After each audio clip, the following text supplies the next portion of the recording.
नमस्कार, आप देख रहे हैं आज तक। आपके साथ मैं हूं सईद अंसारी। स्वागत है आपका दुनिया आज तक में। दुनिया की हर बड़ी खबर इस बुलेटिन में हम आपको दिखाएंगे, लेकिन उससे पहले नजर दुनिया टॉप 10 पर। रूस की सेना का बड़ा दावा, क्रामातोर्स्क के स्कूल के बेसमेंट में छिपे 300 से ज्यादा सैनिकों को मार गिराया। शस्त्रागार पर हमले में बर्बाद हुआ भारी संख्या में विदेशी हथियार का जखीरा। 5 जुलाई के बाद रूस के हमले में 4 हिमार्स मल्टीपल रॉकेट लॉन्चर्स भी तबाह हुए। रूस से लड़ाई में यूक्रेन की सेना को देश के कर्मचारियों का पूरा साथ मिल रहा है। यूक्रेन की आर्मी के साथ अमेरिका से मिली तोपों से हमले करते दिखे कर्मचारी। बेलारूस के राष्ट्रपति अलेक्जेंडर लुकाशेंको ने युद्ध के लिए कीव को ठहराया जिम्मेदार। कहा, युद्ध विराम के लिए बातचीत से दूर भाग रहा है यूक्रेन। यूक्रेन और उसके सहयोगियों के पास नहीं है रूस से लड़ने के लिए हथियार। अमेरिका में कैपिटॉल हिंसा की जांच में जुटे न्यायिक पैनल ने सुनवाई के दौरान पूर्व राष्ट्रपति डोनाल्ड ट्रंप के बेटे पर साधा निशाना। व्हाइट हाउस के पूर्व chief of staff mark meadows से मैसेज पर हुई बातचीत को बताया आपत्तिजनक। नॉर्थ कोरिया ने अमेरिका और साउथ कोरिया को दी चेतावनी। कहा, अगर नॉर्थ कोरिया के विरुद्ध संयुक्त युद्धाभ्यास नहीं रुका तो मचेगी तबाही। साउथ कोरिया की सफाई। कहा, मिलिट्री ड्रिल को नॉर्थ कोरिया न समझे, खुद पर हमले की तैयारी। फिलीपींस की राजधानी मनीला में मजदूर महिलाओं ने निकाला सेना के विरुद्ध मार्च। अवैध गिरफ्तारी को लेकर भड़के प्रदर्शनकारी। वामपंथी संस्था ग्रैब्रिएला की 4 लापता कार्यकर्ताओं को गिरफ्तार करने का आरोप। एलॉन मस्क से कानूनी लड़ाई के बीच ट्विटर को भारी नुकसान। साल की पहली तिमाही के आर्थिक परिणाम। Social media company Twitter $270 million का नुकसान उठा पाई। कंपनी ने इस नुकसान के लिए एलॉन मस्क के साथ डील को जिम्मेदार बताया। श्रीलंका के दिग्गज नेता दिनेश गुणवर्धने बने देश के नए पीएम।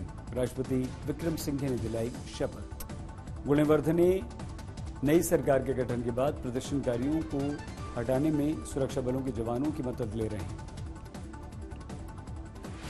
जर्मनी में ऊर्जा संकट की अभूतपूर्व स्थिति। बिजली की खपत कम करने के लिए ऑक्सबर्ग में स्ट्रीट लाइट्स की रोशनी को किया गया मध्यम। शहर के चौराहों पर स्थित सभी फव्वारे किए गए बंद। रूस यूक्रेन युद्ध के चलते यूरोप बड़े ऊर्जा संकट से जूझ रहा है। न्यूयॉर्क में ब्रॉडवे के मंच पर पेश किया गया खालिद हुसैनी के बेस्ट सेलर नॉवल पर आधारित नाटक द काइट रनर। अफगान मूल के अमेरिकी उपन्यासकार खालिद का मशहूर नॉवेल है द काइट रनर।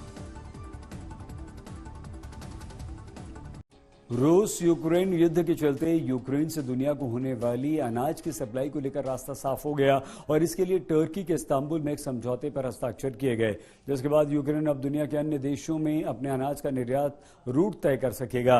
रूसी हमले के चलते यूक्रेन के बंदरगाहों से अनाज को ब्लैक सी के द्वारा दुनिया भर में पहुंचाने का काम रुक गया था। यूएन और टर्की की पहल पर हुए समझौते में रूस, यूक्रेन, संयुक्त राष्ट्र और टर्की की भागीदारी रहेगी। इस समझौते पर ऐसे समय में सहमति बनी जब यूक्रेन में अनाज के फंसे होने से वैश्विक खाद्य संकट गहरा रहा है, जिसे दुनिया भर में अनाज के दामों में बढ़ोतरी के लिए भी जिम्मेदार बताया जा रहा है। रूस और यूक्रेन के बीच 149 दिनों से भीषण युद्ध चल रहा है। इन दिनों रूस ने यूक्रेन पर हमले काफी तेज कर दिए हैं। शुक्रवार यानी कि आज रूसी रक्षा मंत्रालय ने कुछ तस्वीरें जारी कर इस बात का दावा किया कि 300 यूक्रेनी सैनिकों को हमने मार गिराया है। ये सभी सैनिक एक स्कूल को सैन्य बेस बनाकर वहां पर छिपे हुए थे।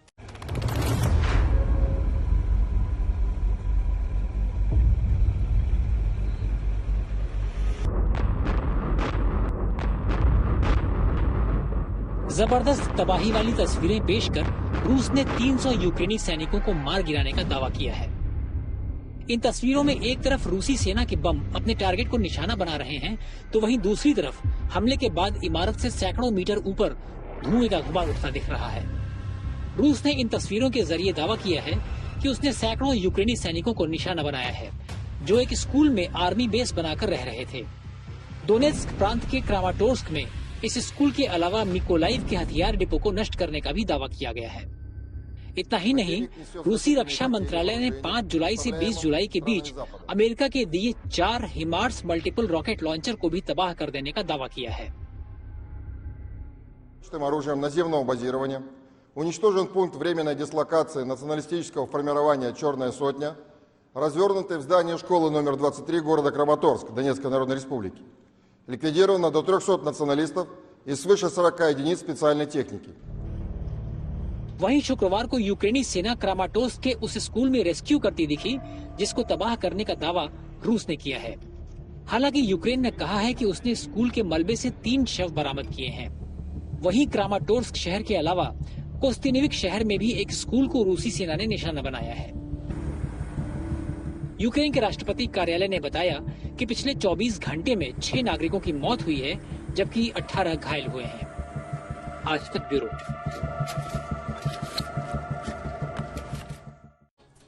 अमेरिका में 10 साल बाद पहली बार पोलियो का मामला सामने आया। न्यूयॉर्क के रॉकलैंड काउंटी में पोलियो केस मिलने की पुष्टि हुई। पोलियो का मामला सामने आने के बाद अमेरिकी स्वास्थ्य विभाग ने अलर्ट जारी किया।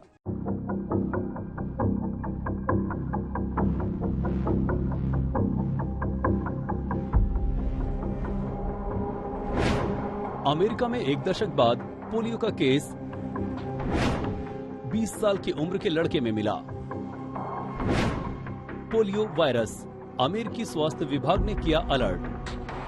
Randy was the first child to receive an injection of Salk polio vaccine in the field. 10 साल पहले पोलियो मुक्त घोषित किए गए अमेरिका में पोलियो का मामला मिलने के बाद हड़कंप मच गया है। अमेरिका के न्यूयॉर्क में पोलियो का एक मरीज मिला है। यहाँ रॉकलैंड काउंटी में रहने वाले 20 साल के एक युवक में पोलियो का वायरस मिला है, जिसे हेल्थ एक्सपर्ट अमेरिका के लिए चेतावनी बता रहे हैं।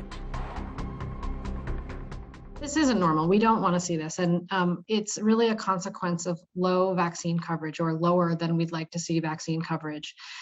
So the fact that you're hearing about this, a bit more, and there was a recent, a news story out of the United Kingdom of somewhat similar circumstances, is a consequence of our not doing a good enough job making sure everybody's vaccinated. साल 2022 के आंकड़ों के हिसाब से polio के मामले पूरी दुनिया में सिर्फ 3 देशों में हैं। पाकिस्तान में 12 मामले दर्ज हुए हैं, तो अफगानिस्तान में एक पोलियो का केस सामने आया था।